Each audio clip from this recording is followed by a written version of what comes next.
wabarakatuh. Sahabat Al-Hikmah yang dimuliakan oleh Allah Subhanahu wa taala. Bulan Ramadan disebut juga bulan taubat. Karena di dalam bulan Ramadan terdapat ampunan dan maghfirah Allah Subhanahu wa taala.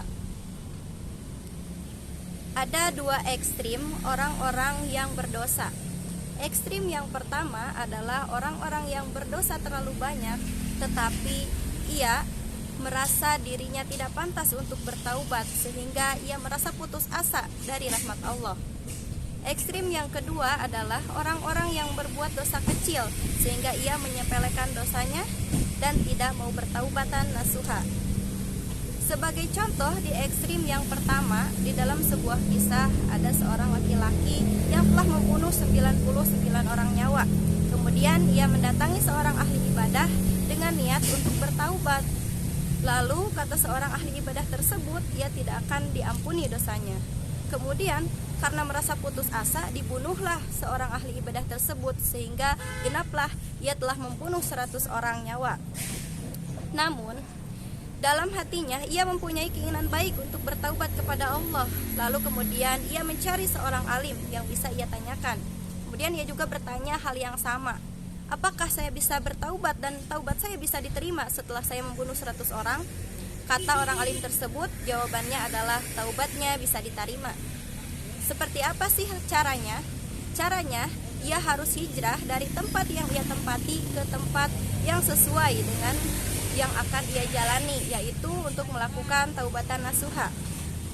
Kemudian ia mendengar saran dari seorang alim tersebut, lalu ia berjalan ke tempat hijrah tersebut. Namun di tengah perjalanan, qadarullah, umurnya sampai saat itu, sehingga di tengah perjalanan ia pun meninggal dunia.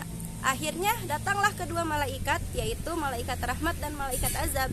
Malaikat rahmat dan malaikat azab tersebut berselisih bahwa kata malaikat rahmat, ini adalah bagianku karena dia berjalan menuju tempat hijrah. Namun kata malaikat azab, bukan, ini adalah bagianku karena jasadnya masih ada di tempat maksiat.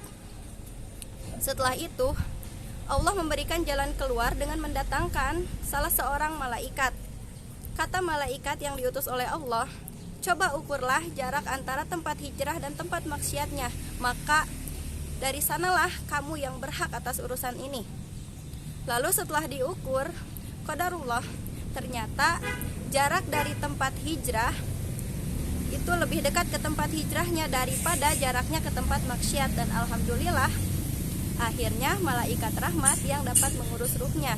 Akhirnya Allah Subhanahu wa taala memberikan maghfirah berupa ampunan sehingga ia pun ditempatkan di surganya Allah Subhanahu wa taala. Ekstrim yang kedua contohnya adalah ketika kita menyepelekan dosa-dosa kecil, maka itu akan menodai hati kita sehingga hati kita bisa menjadi hitam. Dosa-dosa kecil yang kita lakukan jika tidak ditaubati, maka itu akan menjadi dosa-dosa yang sangat banyak, bahkan sama seperti dosa besar, sehingga hati kita akan tertutup dan sulit mendapatkan hidayah dari Allah Subhanahu wa taala.